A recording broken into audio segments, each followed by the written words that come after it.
ओम श्री साई राम। ओम श्री साई भक्ति ज्ञान प्रदीपाय नमः। 73।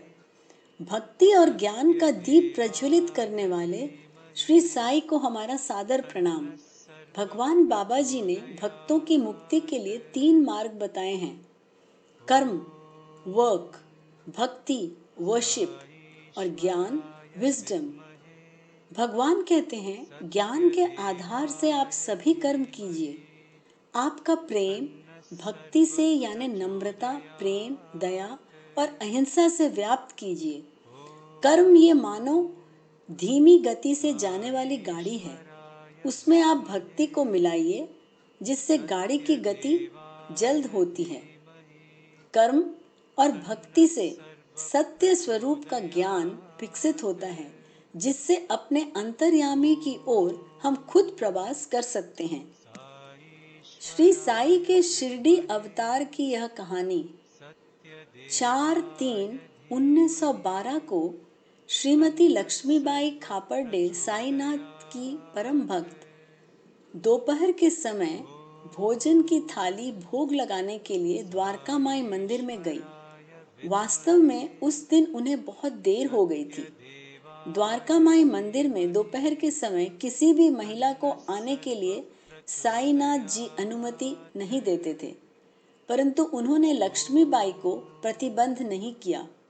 उल्टा बड़े प्रेम से उनके लाए भोजन नैवेद्य का सेवन किया। भोग खाने के बाद साईनाथ जी आसनस्थ हुए और उन्होंने अपने पैर आगे किए। वह देखकर लक्ष्मीबाई को आनंद हुआ और वो साईनाथ जी के पैर दबाने लगी। अब तक सब ठीक था, परंतु आगे एक आश्चर्य हुआ। वह ये कि जिन हाथों से वे साईनाथ के चरण दबाती थीं, वे हाथ साईनाथ जी खुद अपने हाथों से दबाने लगे। ये दृश्य देखते हुए माधवराव देशपांडे ने कहा, देवा, हम कितना विलोभनीय दृश्य देख रहे हैं।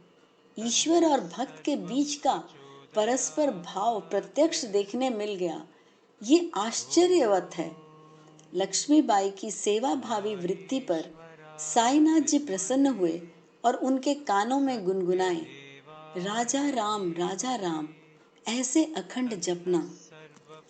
कभी भी किसी को मंत्र दीक्षा न देने वाले साईनाथ जी ने लक्ष्मीबाई की भक्ति से प्रसन्न होकर मुक्ति का मार्ग दर्शाने वाला ज्ञान दीप प्रज्वलित किया। श्री साई के सांप्रत के श्री सत्य साई अवतार की एक कहानी।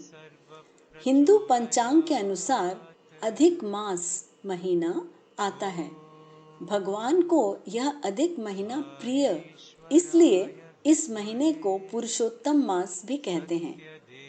इस महीने में भगवान के सामने पूरे महीने तक अखंड दीप लगाने की तथा पुरुषोत्तम प्रीत्यर्थ एक दीप दान करने की प्रथा है। स्वामी जी के एक भक्त उस अधिक मास में पुट्टपर्ती जाने निकले। तब उनकी पत्नी ने उनके पास एक चांदी का दीप देकर वह स्वामी जी को देने के लिए कहा। वे भक्त स्वामी जी के पास गए और स्वामी जी को वंदन करके उन्होंने वह दीप स्वामी जी को अर्पण करने के लिए बाहर निकाला। ये देखकर स्वामी जी ने पूछा, ये क्या है? उस पर भक्त ने कहा, पुरुषोत्तम मास के निमित्त मेरी पत्नी ने आपको अर्पण करने के लिए कहा है।